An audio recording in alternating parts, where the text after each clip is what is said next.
Welcome to SVG-TV News for Tuesday, September 6th, 2016. I'm Lafern Fraser with the details. This country's government is demanding better service from regional air carrier LIAT. Prime Minister Dr. Ralph Gonsalves is said to have written the management of LIAT, highlighting concerns of ongoing scheduling problems and cancellations posed to the Vincentian traveling public. The government is of the view that as a major shareholder of the airliner, the country and its people should be entitled to better service. And in an interview today with SVG-TV News, Permanent Secretary in the Ministry of National Security, Godfred Pompey, said the frustration heightened after an incident which occurred over the weekend as members of the national football team were left stranded, causing them to miss their connecting flight to Guatemala. One of the LIAT flight taking the team down to Trinidad midway was turned back for some unknown reason, bringing the players back to A.T. Joshua Airport, and they would have remained stranded the whole of Sunday until they eventually left Sunday afternoon. And again in Trinidad, they were stranded because they were unable to obtain a connection on Copa.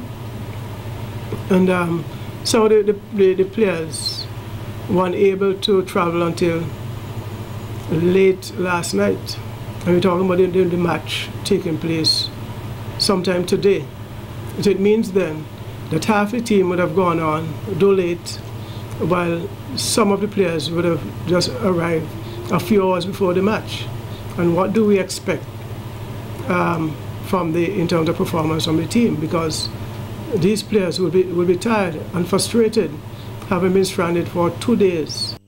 P.S. Pompey noted that up to press time, LIAT has not offered any response to justify its action. When asked about the timing of such demands being made of LIAT by the government after years of complaints by customers, Pompey said that the Prime Minister as well as other regional leaders have written letters of complaints to LIAT officials on numerous occasions, with the recent dated February 25th, 2016, after a request was made by LIAT for a further advance of $810,000 by St. Vincent and the Grenadines. Pompey noted that the government has invited LIAT officials here for a meeting next week to determine how best these issues can be ironed out. We are looking at improved service to St. Vincent and Grenadines and better treatment for our nationals. That's that we're asking, and for adequate airlift in and out of St. Vincent, given the fact that we're one of the major shareholders. The taxpayers demanding improved standards and service. Do you think that this meeting, which you said it will be held next week, do you think it's going to be effective? What do you anticipate? Well, again, we are hoping that even before next week, there will be some improvement, and that LIAT will come with answers for us as to how they're going to resolve the many issues. And commenting on Monday's cancellation of 2 LIAT flights en route for Barbados and Trinidad, which left many passengers stranded, P.S. Pompey stated that over the recent months, the airport has been operating at up to 1 a.m. after initially issuing to LIAT a cutoff point of 11 o'clock as it relates to operating hours. He said despite this, the airport authorities have been flexible, giving consideration to the traveling public.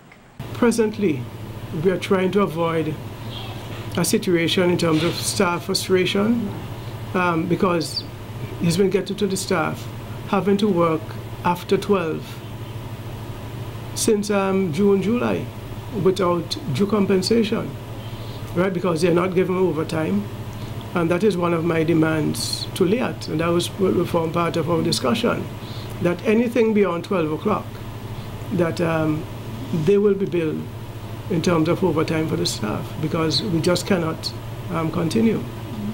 And so they were asking last night for the airport to remain open up to 2 o'clock.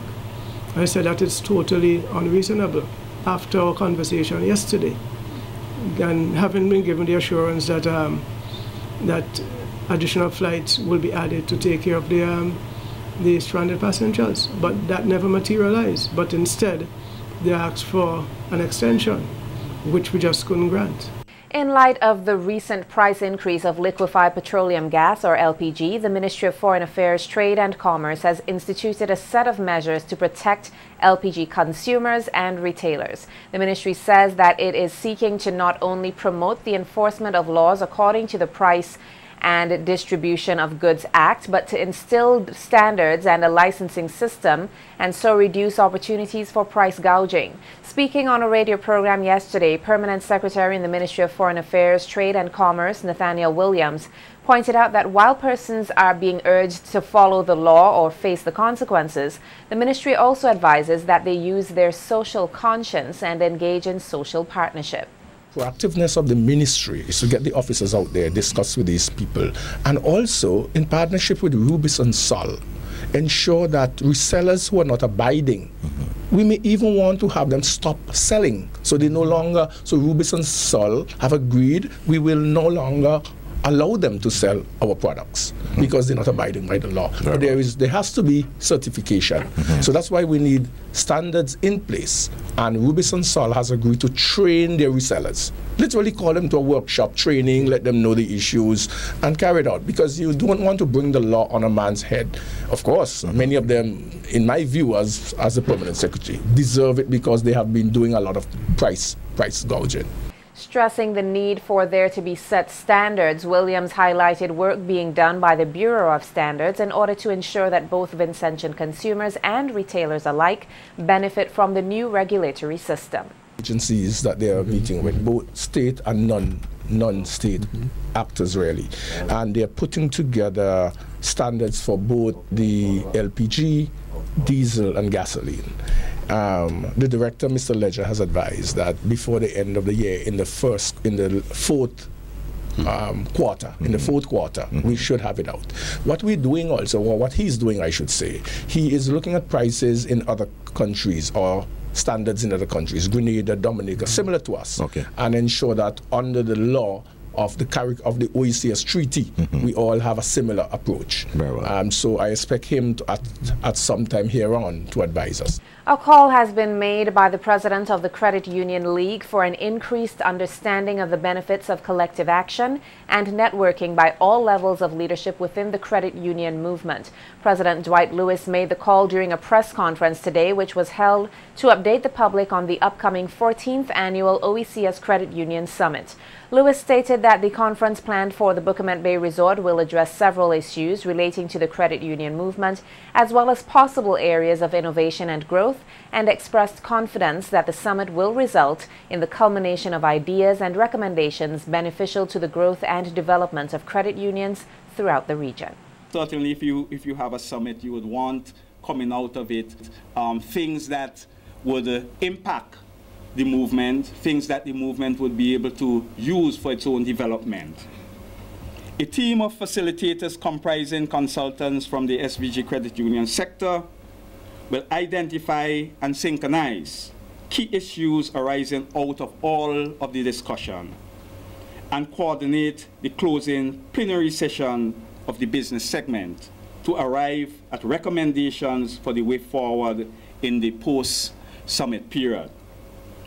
The summit will culminate with operational and policy recommendations that will assist credit unions in the OECS to remain relevant, safe, and competitive, whilst advancing the social and economic circumstances of its members. The president of the Police Cooperative Credit Union, Junior Simmons, in his address, stated that credit unions region-wide have been doing their part to ensure the growth and development of their members. Simmons added that this year's summit was timely as the sector faces the international phenomenon of de-risking, which brings negative effects on the sector.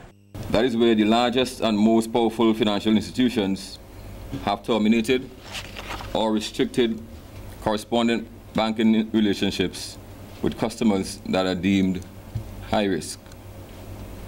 This development has direct implications for the credit unions. It has already affected the sector negatively. The de-risking phenomenon is one of the items on the agenda for discussion at the upcoming summit, and we will be looking at ways in which we can collectively as a sector mitigate its impact. The Police Credit Union, like our sister credit unions, is looking forward with anticipation to this summit. And God's willing, I will lead a 20-member delegation to the summit, which will comprise of directors, committee members, staff, and ordinary members of the Police Credit Union. Phyllis James, president of the Kingstown Cooperative Credit Union, highlighted that the KCCU's history of participation in the summit creates an opportunity to broaden the participants' perspective on issues affecting the sector, as well as facilitating networking among members. It is a reservoir of practical ideas that helps us to understand the issues, and it offers solutions that address these issues. Accordingly, the many challenges and opportunities faced by the movement will be thoroughly examined during the upcoming week. Of course, at the people level, the networking opportunity where we interact, engage, connect, and build friendships will augur well for the sustainability of the movement in the region and the world. The track record of the summit shows that it has delivered, and undoubtedly our foregoing expectations will be met. We are therefore excited to once again be part of this occasion. Our delegation, which will be led by me, would also include other members of the board, management committees, and staff, in addition to persons drawn from our general membership. The Central Water and Sewage Authority, the CWSA, in a news release dated today, Tuesday, September 6, 2016, reported that the continuous heavy rainfall in the interior of the island has resulted in a series of landslides above its Majorca intake, and there would be periodical interruptions to the water supply in several areas fed by this system. These areas include Riley, Kelborny, Gomé, Daphne, Ashburton, Belair, Fairburn, Belmont, Fairhall, Fountain, Wim, Queens Drive, Cane Hall, Dorsetshire Hill, Millers Gate, Upper Sign Hill, and Murray's Village. The authority encourages customers to have adequate water storage during the remainder of the hurricane season. In more local news, a call was made by veteran lawyer Parnell Campbell QC on his program The Law and You last evening for delinquent fathers to take their financial obligations to their children seriously. The Queen's Counsel acknowledged that the month of September will see many children across the nation begin a new academic year inadequately equipped with the tools and necessary resources, as many fathers are delinquent in meeting the needs of their children. Campbell acknowledged that while some fathers cannot take care of their children's needs because of extenuating circumstances, others just refuse to do so, and said legal reform should be considered as a possible remedy for this. Is employed, either gainfully or is self-employed, and can jolly well do better, but just through worthlessness, through a wicked mind, is simply refusing to do that which the law says he should do. And I must say that our laws are on the weak side when it comes to enforcing legal obligations to pay maintenance. Perhaps we need to engage in a special kind of law reform, making it difficult for fathers to continue wantonly, spitefully, and wickedly to refuse to maintain their children, particularly at this time when the children have to be sent to school. Campbell added that this form of neglect is abuse, which can have a negative impact on the child's performance in school. It affects their ability to appreciate the school environment and to address their minds properly to their studies. When you have to send them to school without their books or without their school supplies or without having break money or without even having lunch money, it is a deprivation which is a serious form of child abuse. And we cannot slight that situation.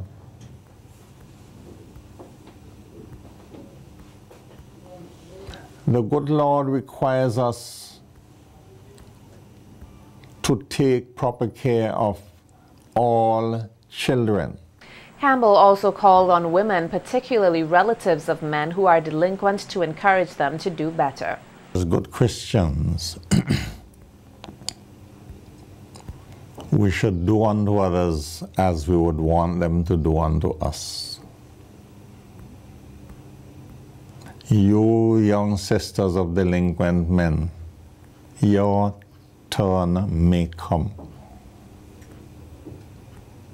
once you are of childbearing age or pre-childbearing age. So don't encourage your brother in worthlessness or your cousin. If you know he is being worthless and not supporting his children, scold him and try and get him to do better. The commencement of the new school year on Monday saw most students off to school except a few, including those of the Petit Bodel Secondary. Students of the Petit Bodel Secondary School received an extra week home as the school is said to be unready for daily operations. According to Education Minister St. Clair Jimmy Prince, the institution's septic and plumbing system was not functioning well, and Bragsa decided to conduct repairs to the entire system. When asked as to why the work was not completed within the holiday time frame, the Education Minister stated that the 2-month summer vacation was simply not enough for the work to be completed, and he assured SVG-TV that all students are expected to attend school from Monday, September 12th. The Ministry of Education is being challenged to do its part to involve the nation's children in activities to improve their overall health and wellness. The call was made by the Minister of Health, Wellness and the Environment, Luke Brown, on Monday as his ministry commenced activities in observance of Caribbean Wellness Day, which is usually observed annually on the second Saturday in September. Speaking on this year's theme, Healthy Children, Healthy Environment, Minister Brown said that his challenge to the ministry was because statistics indicate that 87% of children in SVG do not get sufficient exercise, which is critical to their physical and mental development. Means that the school is not doing all that it could and all that it should in conjunction with the Department of Sports and in conjunction with other agencies who are interested to make sure that our children get up and get active. And we have to correct that. It is a simple problem to fix. We simply have to create a culture of health and wellness in this country for our overall and our long-term good. Let the schools get going on that front. And I call in today, I spoke about this matter with the Minister of Education not so long ago. I'm calling upon the Ministry of Education to make sure that by working in conjunction with the Ministry of Health, the Department of Sports, and all other stakeholders, we get a sufficient amount of physical activity going in school. The benefits are self-evident.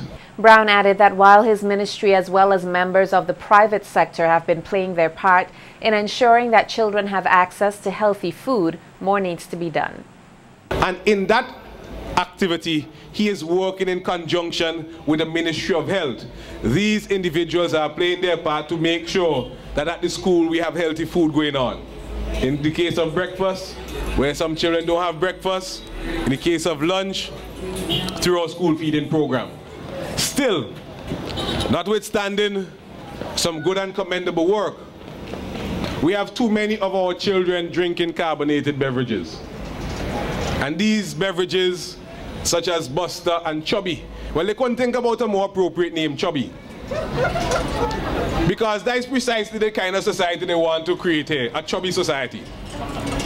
But I know that that will not sit well with our Chief Health Promotion Officer. That certainly will not sit well with the Minister of Health, because we are going to take St. Vincent and the Grenadines in a different direction.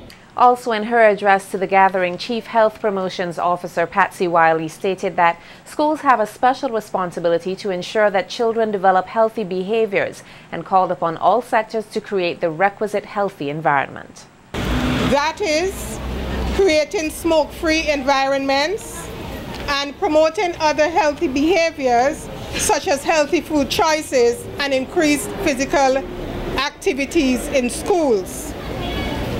I also encourage the private sector to become champions for the well-being of our children. Ideas such as providing services for identifying the risk factors for non-communicable diseases, and also sponsoring other school health programs. Generally, let me encourage every one of us to eat a variety of foods, exercise daily, do not smoke, and stick to strict and responsible alcohol consumption. Activities for Caribbean Wellness Day will continue throughout the week with BMI screenings, fitness testing, and free play for grades K and 1 in selected primary schools. On Saturday, there will be a family fun day at the Victoria Park. The activities will climax with a symposium for primary schools' parent-teachers associations. The Lions Club St. Vincent South will raise awareness about prostate cancer at a health fair in Georgetown on September 24th, 2016. President of the Lions Club St. Vincent South, Dr. Jose Davy, pointed out that in 2012, prostate cancer and related deaths was the #1 malignancy in the country, and the reason for the health fair was to sensitize the public to the issue. It is very important. Mind you, prostate cancer affects men, mainly the ages 40 to 70.